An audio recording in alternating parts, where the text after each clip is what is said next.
Snowflake data breach began in mid-April 2024, when attackers started targeting customers' cloud environments using stolen credentials.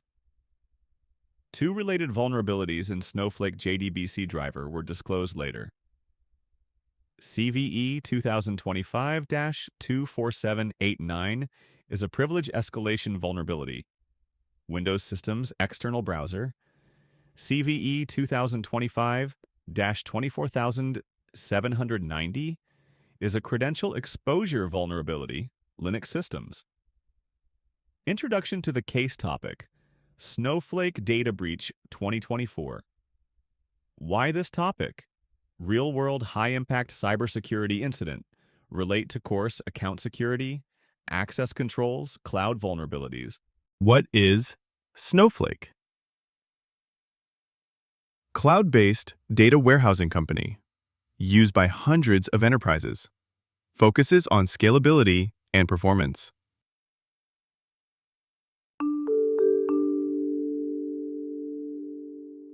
Data warehousing involves the collection, storage, and management of data from various sources to support business intelligence activities, such as analytics and reporting. What happened in 2024? Hackers accessed customer data. Data was offered for sale on the dark web. Weak use of MFA and reused credentials. How big was the breach? Snowflake initially tried to downplay the attack, but reports have indicated that the scale really wasn't, quote, limited. According to some reports, the data breach affected up to 165 organizations that store their data with Snowflake.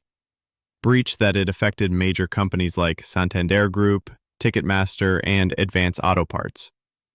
The Federal Bureau of Investigation, FBI, found millions of Snowflake customer records on a notorious dark website, Breach Forums, up for sale by the hacker group Shiny Hunters.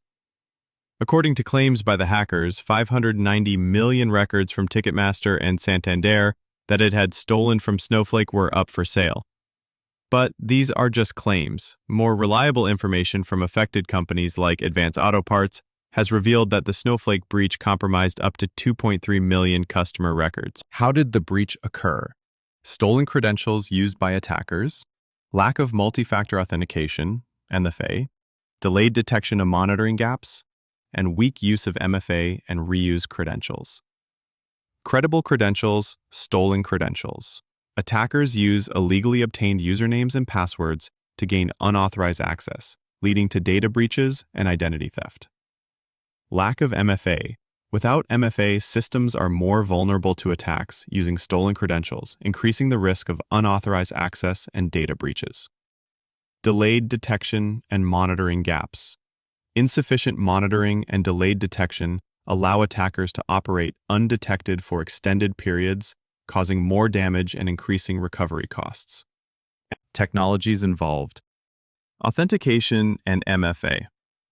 Authentication verifies the identity of users, while MFA adds an extra layer of security by requiring multiple verification factors. Cloud IAM, Identity and Access Management in the cloud, involves managing digital identities and controlling access to cloud resources, enhancing security and compliance.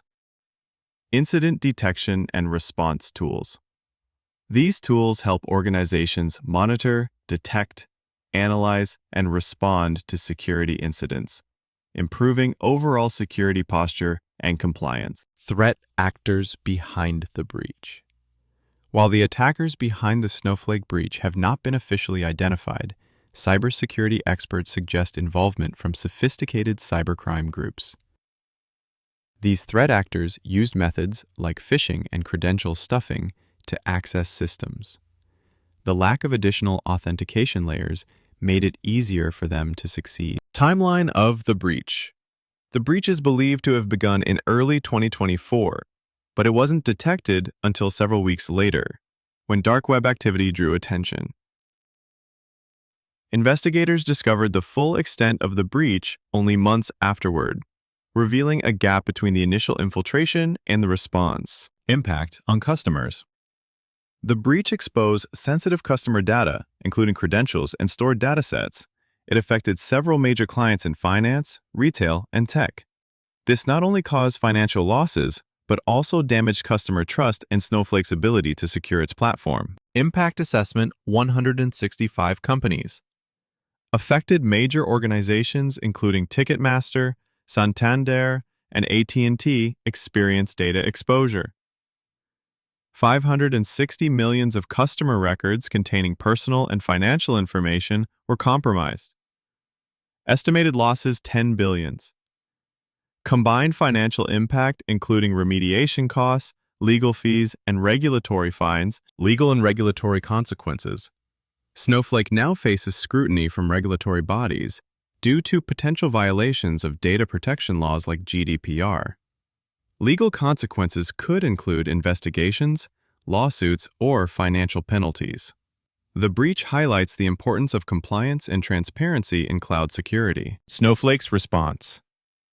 In response to the breach, Snowflake issued public statements, reset compromised access credentials, and implemented new security measures. They also began offering support to affected customers and promised stronger monitoring and prevention systems moving forward. Comparison to similar breaches. This breach shares patterns with other recent attacks, such as those on Okta, Dropbox, and Twilio. All involved attackers leveraging weak or reused credentials and bypassing insufficient MFA policies. These cases underline the widespread vulnerability to credential-based attacks. Lessons learned. Enforce MFA for all users. Avoid password reuse. Log and monitor cloud environments continuously. Recommendations. Mandate MFA and password managers. Conduct regular credential audits. Invest in automated detection systems. What could have prevented it? Had Snowflake enforced mandatory multi-factor authentication and deployed more robust monitoring tools, the breach may have been stopped or detected sooner. Continuous auditing, logging, and proactive security assessments are critical in today's threat landscape. Conclusion. This breach shows common failures in cybersecurity hygiene, ties directly to CS50 topics: MFA, password safety, cloud risk. Security must be proactive and cultural. Call to action. The Snowflake breach serves as a powerful reminder. Cybersecurity must be proactive, not reactive.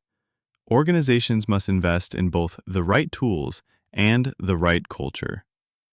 Thank you for watching, and let's work together to keep our data safe. Thank you.